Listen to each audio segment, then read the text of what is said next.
സിന്ദൂരം. രചന Jasmine. അവതരണം സാലിം കരുളായി. വൈകിട്ട് ചായയും കുടിച്ച് ജാനുവിന്റെ സഹോദരന്റെ കൂടെ അവിടെയൊക്കെ ചുറ്റിക്കറങ്ങിയ ശേഷമാണ് അവർ വീട്ടിലേക്ക് എത്തിയത്. വന്നപാടെ ആജ് റൂമിൽ കയറി ബെഡിൽ മലർന്ന് കിടന്നു. നന്ദ അവനെ നോക്കിക്കൊണ്ട് കുളിച്ചു മാറ്റിയിടാനുള്ള ധാവണിയും ചുറ്റി ബാത്റൂമിൽ കയറി. ഇറങ്ങി വരുമ്പോൾ ആജ് ഇട്ടിരുന്ന ടീഷർട്ട് അയച്ച് ബെഡിൽ ഇട്ടിരിക്കുന്നു. ഈശ്വര, ഇങ്ങനെ നിന്റെ മുന്നിൽ ഇരിക്കല്ല അജൂട്ടാ, എനിക്ക് തീരെ കൺട്രോളില്ല. ഞാൻ വളർന്നു കയറി ചെയ്തു പോയാ നീ താങ്ങില്ല മോനെ. ചുണ്ടിനിടയിൽ പതിയെ പെറുപെറുത്തുകൊണ്ട് അവൾ അവൻ്റെ അടുത്തേക്ക് നടന്നു. അജി നന്ദുവിനെ തന്നെ നോക്കി ബെഡിലിരിക്കുവാണ്. നന്ദ. മിററിന്റെ മുന്നിൽ നിന്നും ധാവണി ശരിയാക്കുമ്പോൾ അജി പിന്നീന്ന് വിളിച്ചു. നന്ദവനെ നോക്കി. അവന്റെ കണ്ണുകൾ പുറത്ത് കാണുന്ന ഇരുട്ടിലേക്കാണ്. രാത്രിയായി. ഓ, ആ ഒരു ഒറ്റ ചിന്തയിൽ എങ്ങനെ കണ്ട് നേരെ മുഴുവൻ തള്ളി നീക്കി. നന്ദ ഒരു ചിരിയോടെ അവൻ്റെ അടുത്തേക്ക് നടന്ന് ബെഡിലിരിക്കുന്ന അജുവിന്റെ മടിയിൽ പതിയിരുന്നു. ശേഷം അവന്റെ കഴുത്തിൽ കൈയിട്ടുകൊണ്ട് അവനോട് ചേർന്നിരുന്നു. ഉമ്മ വെക്കണ്ടേ? അവൻ്റെ ഉന്നീരിറങ്ങുന്ന തൊണ്ടക്കുഴിയിലേക്ക് നോക്കിക്കൊണ്ട് അവൾ വിളിച്ച സമയം തന്നെ അജു അവൻ്റെ ചുണ്ടുകളെ നന്ദുവിൻ്റെ ചുണ്ടുകൾ അമർത്തി വെച്ച് കഴിഞ്ഞിരുന്നു. നന്ദു ഒരു ചിരിയോടെ അവൻ്റെ കീച്ചുണ്ടിനെ വലിച്ചു പിടിച്ച് അവളുടെ വായ്ക്കുള്ളിലാക്കി ശക്തിയിൽ നുണഞ്ഞു വലിച്ചു. അജുവിൻ്റെ കണ്ണുകൾ പതിയെ അടഞ്ഞു. നന്ദു അജുവിൻ്റെ കീച്ചുണ്ടും മേൽച്ചുണ്ടും ഒരുപോലെ നുണഞ്ഞു. അജു പെട്ടെന്ന് അവൻ്റെ കണ്ണുകൾ വലിച്ചു തുറന്നു. ആകെ മൊത്തൊരു ഇരുട്ട്, ചുണ്ടിലൊരു തരിപ്പ്, ഒന്നും മനസ്സിലാവുന്നില്ല. മടിയിലൊരു ഭാരം, അതെന്താന്ന് മനസ്സിലാവുന്നില്ല. അവൻ്റെ കണ്ണുകൾ മുറുകെ അടച്ച് പിടിച്ചു. പെട്ടെന്നെന്തോ മനസ്സിലായതും അവന് വലത്തെ കൈകൊണ്ട് നന്ദുവിൻ്റെ കഴുത്തിൽ പിടിച്ച് ഞെരുക്കി. നന്ദുവിനെ അവൻ്റെ കയ്യിൽ പൊക്കിയെടുത്തുകൊണ്ട് അജു ബെഡിൽ നിന്ന് എഴുന്നേറ്റു. നന്ദുവിൻ്റെ കണ്ണുകൾ പുറത്തേക്ക് തള്ളി. അവൾക്കൊന്നും മനസ്സിലാകുന്നില്ല. കഴുത്തിലിരിക്കുന്ന അവൻ്റെ കൈയിൻ്റെ മുറുക്കം കൂടുതൽ മാത്രം അവൾക്ക് മനസ്സിലായി. നന്ദ അവളുടെ സർവ്വശക്തിയും എടുത്തുകൊണ്ട് അവൻ്റെ കയ്യിൽ പിടിച്ച് വലിച്ചു. നീട്ടി വളർത്തി വലുതാക്കിയ നഖം കൊണ്ട് അവൻ്റെ കയ്യിൽ മുറിവുകൾ ഉണ്ടാക്കി. ഇല്ല, അതൊന്നും അവൻ അറിയുന്നു പോലുമില്ല. പെട്ടെന്ന് വാതിൽ തട്ടുന്നതും പുറത്തുനിന്നുള്ള ബഹളവും അവളുടെ ചെവിയിൽ പതിഞ്ഞു. കഴുത്തിലിരിക്കുന്ന അജുവിൻ്റെ കൈകളുടെ മുറുക്കം ചെറുതായി അരിഞ്ഞു വരുന്നത് പോലെ അവൾക്ക് തോന്നി. പുറത്തേക്ക് തള്ളിയുന്ന കണ്ണുകൾ പതിയെ പൂർവ്വസ്ഥിതിയായി. നന്ദ രണ്ട് കൈ കൊണ്ടും അവളുടെ കഴുത്തിൽ വെച്ചിട്ടുള്ള അവൻ്റെ കൈക്ക് മുറുകെ പിടിച്ച് അവൻ്റെ മുഖത്തേക്ക് നോക്കി. വലത്തേ കൈ അവളുടെ കഴുത്തിലും ഇടത്തേ കൈ അവൻ്റെ തലമുടിയിലും വെച്ച് നിൽക്കുകയാണ് അവൻ. സഹിക്കാൻ കഴിയാത്ത തലവേദന കൊണ്ടാകും അവൻ്റെ കണ്ണുകൾ അവൻ മുറുകെ അടച്ചു പിടിച്ചിട്ടുണ്ട്. നന്ദു മോളെ. വാതിൽ ചവിട്ടി തുറന്ന് അകത്തേക്ക് കയറി വന്നതിൽ നിന്നും ജിത്തുവിൻ്റെയും സേതുമ്മയുടെയും ശബ്ദം അവൾ തിരിച്ചറിഞ്ഞു. അവൾ അവൻ്റെ കയ്യിൽ നിന്നുകൊണ്ട് തന്നെ വാതിലിൻ്റെ ഭാഗത്തേക്ക് നോക്കി. എല്ലാവരും അവരെ തന്നെ നോക്കി തറഞ്ഞു നിൽക്കുകയാണ്. ആദ്യത്തെ പകപ്പ് മാറിയതും ജിത്തു പാഞ്ഞു വന്ന് അജുവിൻ്റെ കൈ അവളുടെ കഴുത്തിൽ നിന്നും വേർപ്പെടുത്തി. അവൻ അമർത്തി പിടിച്ചില്ലെങ്കിൽ പോലും ജിത്തു ഒറ്റയ്ക്ക് ശ്രമിച്ചിട്ട് അവൻ്റെ കൈ അവിടുന്ന് അനങ്ങിയില്ല. സൂര്യനാരായണനും കൂടെ വന്ന് അജുവിൻ്റെ കൈ ശക്തിയിൽ അവളുടെ കഴുത്തിൽ നിന്നും പിടിച്ചു മാറ്റി. അജു രണ്ട് കൈയും തലമുടിയിൽ പിടിച്ചൊന്ന് അലറി. ശരീരം മൊത്തത്തിലൊന്ന് കുടഞ്ഞു. അവനെ പിടിച്ച് ജിത്തുവും സൂര്യനാരായണന്റെ പിടുത്തം അവനിൽ നനഞ്ഞു. ആ മുടിയിൽ ശക്തിയിൽ പിടിച്ചു വലിച്ചുകൊണ്ട് അവൻ അലറി. ജിത്തു അവനൊന്ന് കുലുക്കി. അജു ഡാ അജു. തലയിൽ പിടിച്ച് വലിക്കുന്ന കൈകൾ പിടിച്ചു മാറ്റിക്കൊണ്ട് അജു അവനെ മുറുകെ കെട്ടിപ്പിടിച്ചു. വയ്യ, മതിയായി, ഇങ്ങനൊരു അവസ്ഥയിൽ അവനെ കാണാൻ വയ്യ. ജിത്തുവിൻ്റെ കണ്ണുകൾ നിറഞ്ഞു. അജു പെട്ടെന്ന് കണ്ണുകൾ തുറന്നു. ആദ്യം തന്നെ അവൻ്റെ നോട്ടം പോയത് ചുമരിൽ ചാരി നിന്ന് നെഞ്ചൊഴിഞ്ഞ് കിടക്കുന്നവളിലേക്കാണ്. ചുവപ്പാർന്ന അവൻ്റെ കണ്ണുകൾ നിമിഷ നേരം കൊണ്ട് സാധാരണ പോലെയായി. അവൻ ജിത്തുവിൽ നിന്നും അകന്നു. അവൻ പതിയെ നന്ദുവിൻ്റെ അടുത്തേക്ക് ചുവടുകൾ വെച്ചു. ഇനിയും ഉപദ്രവിക്കാനാണെങ്കിൽ അങ്ങോട്ട് കൊല്ലട്ടെ, അതോടെ ആ ശല്യം തീർന്നു കിട്ടുമല്ലോ.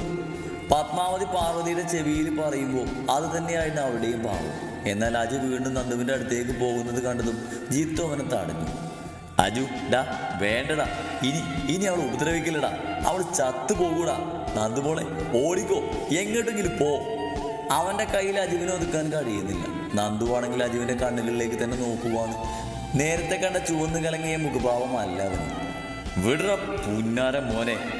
അർജുൻ്റെ അലറിൽ കേട്ടതും യാന്ത്രികമായി അവനെ ചുറ്റിപ്പിടിച്ച് ജിത്തുവിൻ്റെ കൈകളായിരുന്നു. ഒരു നിമിഷം എല്ലാവരും ആ ശബ്ദത്തിൽ തറഞ്ഞു നിന്നു. വർഷങ്ങൾക്ക് മുമ്പ് പത്മാവതിയുടെ അടുത്തേക്ക് ഇതുപോലെ ചീറിപ്പാഞ്ഞു പോകുമ്പോൾ തടുത്ത ജിത്തുവിനോട് പറഞ്ഞ അതേ വാക്കുകൾ, അതേ ശബ്ദം. ജിത്തുവിനൊന്നും മിണ്ടാതെ അവൻ ഈ നടന്നു. നന്ദു അപ്പോഴും അവൻ്റെ കണ്ണുകളിൽ നിന്നും കണ്ണുകളെ മാറ്റിയിരുന്നില്ല. അജുവിൻ്റെ കൈകൾ അവൾക്ക് നേരെ ഉയർന്നതും അവൾ കണ്ണുകൾ മുറുകെ അടച്ച് കളഞ്ഞു.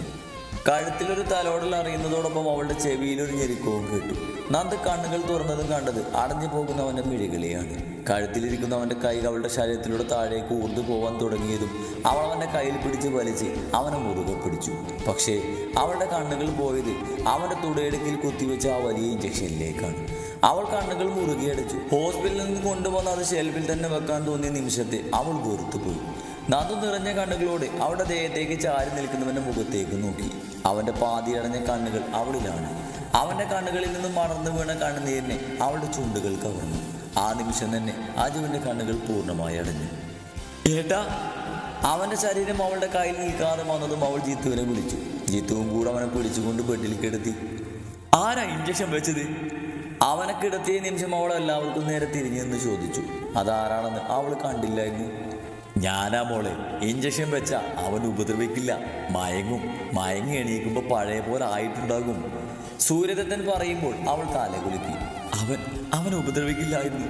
ഒരുപക്ഷെ ഇതിലൂടെ പഴയ അർജുൻ ആവുമായിരുന്നു. എല്ലാം പോയി. പറയാൻ അവൾക്ക് കഴിഞ്ഞില്ല. അതൊരു പക്ഷേ വലിയ തർക്കത്തിലായിരിക്കും അവസാനിക്കുന്നത്. നന്ദു പിന്നൊന്നും മിണ്ടാതെ തിരിഞ്ഞ് അജുവിൻ്റെ അടുത്തേക്ക് നടന്നു. അവൻ്റെ അടുത്തേക്ക് ഇരുന്നു. അവനെ നോക്കി എല്ലാവരും പുറത്തേക്ക് ഇറങ്ങി. നന്ദു, വാതിൽ ചവിട്ടി തുറന്നുകൊണ്ട് ലോക്ക് പോയിട്ടുണ്ട്. നാളെ ശരിയാക്കാൻ ആളെ വിളിക്കാം. വാതിലടക്കാൻ ഞാൻ. അജുവിനെ തന്നെ നോക്കിയിരിക്കുന്നവളെ നോക്കി പറഞ്ഞുകൊണ്ട് ജിത്തു പുറത്തേക്ക് പോയി. വാതിൽ ലോക്ക് ചെയ്യാൻ പറ്റില്ല. ചാരിയിട്ട് പോയി. നന്ദ ബെഡിൽ നിന്നും എഴുന്നേറ്റ് ലൈറ്റ് ഓഫാക്കി.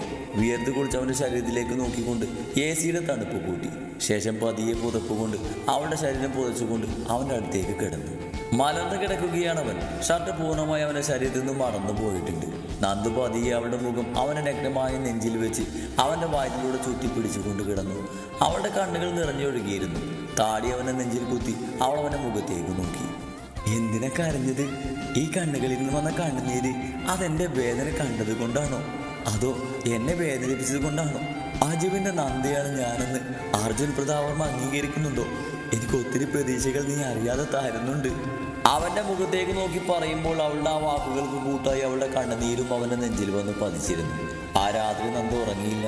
അവനെ തന്നെ നോക്കി അവനെ കെട്ടിപ്പിടിച്ച് അവനോട് ഓരോന്ന് പറഞ്ഞും കരഞ്ഞും ആ രാത്രി വിളിപ്പിച്ചു. വെളിച്ചം വെച്ച് തുടങ്ങിയതും അവൻ ഫ്രഷായി ഇറങ്ങി. അടുക്കളയിൽ പോയപ്പോൾ സേതുമയുണ്ട്. ഇന്നെന്താ സേതുമ നേരത്തെ? ദേത്തേട്ടൻ ഇന്നൊരു സ്ഥലം വരെ പോകണമെന്ന്. അപ്പൊ വേഗം കയറിയതാ. മോളെന്നാ നേരത്തെ? അജു എണീറ്റോ? ഇല്ല. ഇന്ന് ബാങ്കിൽ പോകുന്നുണ്ടോ അതോ ലീവാണോ? ഒന്നും തീരുമാനിച്ചിട്ടില്ല. ലീവ് ഇന്നലെ കഴിഞ്ഞു. ഇന്ന് മുതൽ ബാങ്കിൽ പോയി തുടങ്ങണം. ഈ ദിവസം കൂടെ ലീവ് പറയണമെന്നുണ്ട്. വേണ്ട, അജി നീക്കൊന്നും അറിയട്ടെ, എന്നിട്ടാവാൻ കരുതി.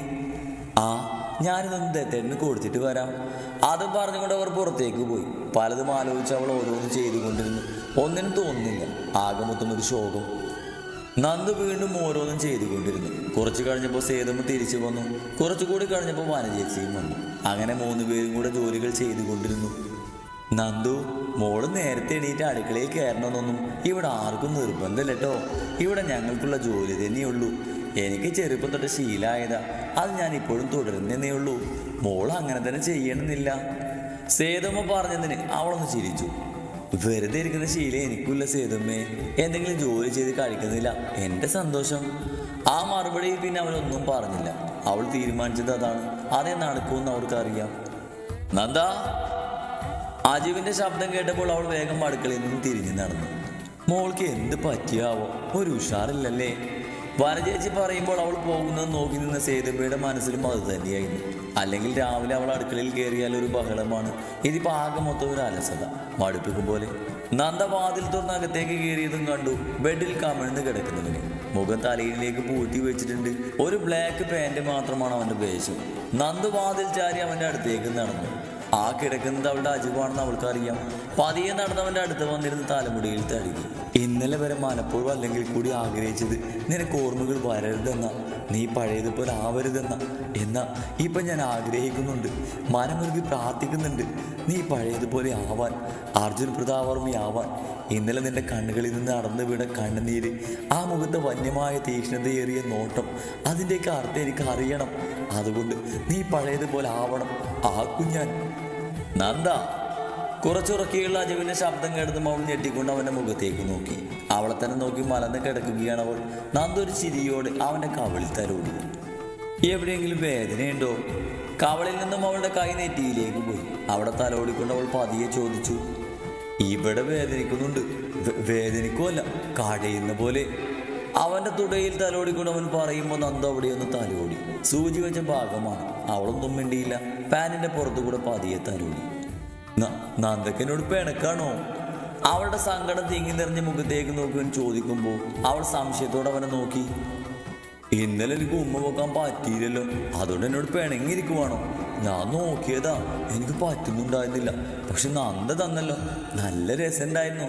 നന്ദൻ്റെ നാവിൽ കടിച്ചില്ലേ, മുറിയായി. പിന്നെന്താ ഉണ്ടായത്? ഞാൻ ഉറങ്ങിയോ? ആഹാ, അടിപൊളി. അതുവരെ കൃത്യമായി ഓർമ്മ ഉണ്ടല്ലോ, അത് മതി. പാറ നന്ദ, പിന്നെ എന്താ ഉണ്ടായത്? നന്ദ ഉമ്മ വെച്ച പോലെ ഞാനും ഉമ്മ വെച്ചോ? എനിക്കൊന്നും ഓർമ്മയില്ല. പിന്നെ ഉമ്മ വെച്ചോന്നോ? ഉമ്മ വെച്ച് എനിക്ക് കൊല്ലുമായിരുന്നു. അതുപോലെ കുറച്ചു നേരം കൂടെ ഉമ്മ വെച്ചിരുന്നെങ്കിൽ പിന്നെ നിനക്ക് ഇടയ്ക്കിടയ്ക്ക് ഉമ്മിക്കാൻ ഞാൻ ഉണ്ടാവായിരുന്നില്ല. കഴുത്തിൽ തടവി ഓർമ്മകൾ അയവിറക്കിക്കൊണ്ട് അവൾ പറയുമ്പോൾ അതൊന്നും മനസ്സിലാവാതെ അവളെ നോക്കിക്കിടന്നു. നീയൊന്നും ആലോചിച്ച് തല പോകണ്ട. അതെങ്ങനെ കുട്ടി പറഞ്ഞാലും നിനക്ക് ഓർമ്മയൊന്നും കേട്ടില്ല. അതോട് നല്ല കുട്ടിയായി എണീറ്റ് ബാത്റൂമിൽ പോയി ബ്രഷ് ചെയ്ത് കുളിച്ച് സുന്ദരനായിട്ട് വാ, ഞാൻ ഇവിടെ ഇരിക്കാം, ചെല്ലി. അതും പറഞ്ഞുകൊണ്ട് അവൻ്റെ കയ്യിൽ പിടിച്ച് വലിച്ച് എഴുന്നേൽപ്പിച്ചുകൊണ്ട് അവൾ ഷെൽഫ് തുറന്ന് അതിൽ നിന്ന് 2 ജോഡി ഡ്രസ്സ് എടുത്ത് അവൻ്റെ കയ്യിൽ വെച്ച് കൊടുക്കും. നന്ദ, ഞാനും ഉമ്മ വെച്ച് എനിക്ക് ഓർമ്മയില്ല. ഓ, കുട്ടി ഇപ്പോഴും ഉമ്മയിൽ തന്നെ നിൽക്കുവാ. അതൊക്കെ നമുക്ക് ഓർമ്മിപ്പിക്കാം. ഇപ്പൊ ചെല്ലി കുളിച്ചു വാ. അപ്പൊ പല്ല് തേക്കണ്ടേ? ഓ, പല്ല് തേച്ച് കഴിഞ്ഞ് കുളിച്ച് ഡ്രസ്സ് മാറി വാ. അവളുടെ ശബ്ദം ഉയർന്നത് കൊണ്ടാകും അജുവിനെ പിന്നെ അവിടെ കണ്ടില്ല. നന്ദു തലേന്ന് കുറച്ച് ബെഡിലിരുന്നു അവളുടെ ചുണ്ടിലൊരു ചിരി വിടുന്നു. പാവം. അടഞ്ഞ ബാത്റൂമിന്റെ വാതിൽക്കിലേക്ക് നോക്കി അവൾ പതിയെ പറഞ്ഞു. അജു കുളി കഴിഞ്ഞ് പതിയെ പോലെ അവളുടെ മുന്നിൽ വന്നു നിന്നു.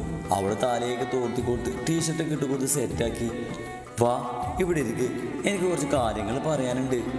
അജുവിന്റെ കയ്യിൽ പിടിച്ച് അവളുടെ അടുത്തിരുത്തിക്കൊണ്ട് അവൾ പറഞ്ഞു. അജു അവളുടെ മുഖത്തേക്ക് നോക്കി. അജു, കുറച്ച് കഴിഞ്ഞാൽ ഞാൻ ജോലിക്ക് പോകും. ഇവിടെ അടുത്തുള്ളൊരു ബാങ്കിൽ ഞാൻ ജോലി ചെയ്യുന്നുണ്ട്. എനിക്ക് പോയേ പറ്റൂ. ഞാൻ കുറച്ച് കഴിഞ്ഞ് പോയിട്ട് വൈകിട്ടേ വരത്തുള്ളൂ. അതുവരെ നല്ല കുട്ടിയായിട്ട് ഇവിടെ ഇരിക്കുമോ? അത് ചോദിക്കുമ്പോൾ അവൾ നന്നായിട്ട് പേടിയുണ്ടായിരുന്നു. അവനതിനെങ്ങനെ എടുക്കുമെന്ന് അറിയില്ലല്ലോ. ഒരു നേരം അവളില്ലാതെ പറ്റുന്ന അവസ്ഥയിലാണ് അവനിപ്പോൾ. അതുകൊണ്ട് തന്നെ അത് കേൾക്കുമ്പോൾ അവൻ എങ്ങനെ എടുക്കുമെന്ന് അറിയില്ല. എന്നാൽ അവനൊന്നും മിണ്ടാതെ അവളുടെ മുഖത്തേക്ക് നോക്കിയിരിക്കുവാണ്. പതിയെ ആ കണ്ണുകൾ നിറഞ്ഞു. ഞാനും നന്ദയുടെ കൂടെ വരട്ടെ? എനിക്ക് ഒറ്റയ്ക്ക് ഇവിടെ പേടിയാ. ഒരുപക്ഷെ നന്ദ വന്നതിന് ശേഷം ആവും വേദന അറിയാതെ വഴക്ക് കേൾക്കാതെ അവൻ്റെ ദിവസങ്ങൾ കടന്നു പോയത്. അതാവും അവൻ്റെ മനസ്സിൽ. അങ്ങനെ അജുവിനെ കൊണ്ടുപോകാനും പറ്റില്ല. അജു പേടിക്കണ്ട. അജു പേടിക്കുന്ന പോലെ ഒന്നും ഉണ്ടാവില്ല. ഉണ്ടായാലും ഞാൻ നോക്കിക്കൊള്ളാം, പോരെ? അവൾ അങ്ങനെ പറഞ്ഞിട്ടും അവൻ്റെ മുഖം തെളിഞ്ഞില്ല. എങ്ങനെ പറഞ്ഞ് മനസ്സിലാക്കണമെന്ന് അവൾക്ക് അറിയുന്നുണ്ടായിരുന്നില്ല. അജു, എൻ്റെ മുഖത്തേക്ക് നോക്ക്. ഞാൻ ഇങ്ങോട്ട് വരുന്നതിന് മുമ്പ് എങ്ങനെയായിരുന്നു അതുപോലെ തന്നെ അജു ഒന്ന് മുന്നോട്ട് പോകണം. അതിനിടയിൽ അജുവിന് ആരെങ്കിലും വഴക്ക് പറഞ്ഞാലോ ഉപദ്രവിച്ചാലോ ഞാൻ വന്നിട്ട് ചോദിക്കാം മാത്രമല്ല, അജുവിന് എന്താണ് ചെയ്തത് അതുപോലെ അവരെയും ചെയ്യാം, പോരെ? ചെറുതായി അവൻ്റെ മുഖം തെളിഞ്ഞിട്ടുണ്ട്. അതിൽ പിടിച്ച് കയറണം. ഇനി അത് മാത്രമല്ല, ഞാൻ പറഞ്ഞപ്പോൾ എന്നെ പോകാൻ സമ്മതിച്ച, ഞാൻ വരുന്നത് വരെ നല്ല കുട്ടിയായി ഇരുന്ന, ഞാൻ വരുമ്പോൾ അജു എന്താണ് പറയുന്നത് അത് വാങ്ങിയിട്ട് വരും. പറ, അജുന് എന്താ വേണ്ടത്? അവൾ ചിരിയോടെ അവൻ്റെ മുഖത്തേക്ക് നോക്കി ചോദിച്ചു. അജു എന്തോ ആലോചിക്കുവാണ്. കുറച്ചധികം ആലോചിച്ചിരുന്നു. എനിക്ക് നന്ദ വന്ന രാത്രി ഉമ്മ മതി. ഇന്നലെ തന്ന പോലെ തരുമോ? പക്ഷെ ഞാൻ ഉമ്മ വെച്ചത് എനിക്ക് ഓർമ്മയില്ല. വീണ്ടും അത് തന്നെ. ഒരു ഉമ്മയുടെ ക്ഷീണം ഇതുവരെ മാറിയിട്ടില്ല. പക്ഷെ സമ്മതിച്ചല്ലേ പറ്റൂ. തരാം. ഞാൻ വരുന്നത് വരെ നല്ല കുട്ടിയായിരുന്ന കുറേ ഉമ്മ തരുകയും ചെയ്യാം. അജുവിന് ഉമ്മ വെക്കാനും സമ്മതിക്കാം, പോരെ? അവളൊരു ചിരിയോടെ പറഞ്ഞുകൊണ്ട് നിർത്തുമ്പോൾ അവൻ്റെ കണ്ണുകൾ തിളങ്ങി, ചുണ്ടുകൾ വിടർന്നു, മുഖം പ്രകാശിച്ചു.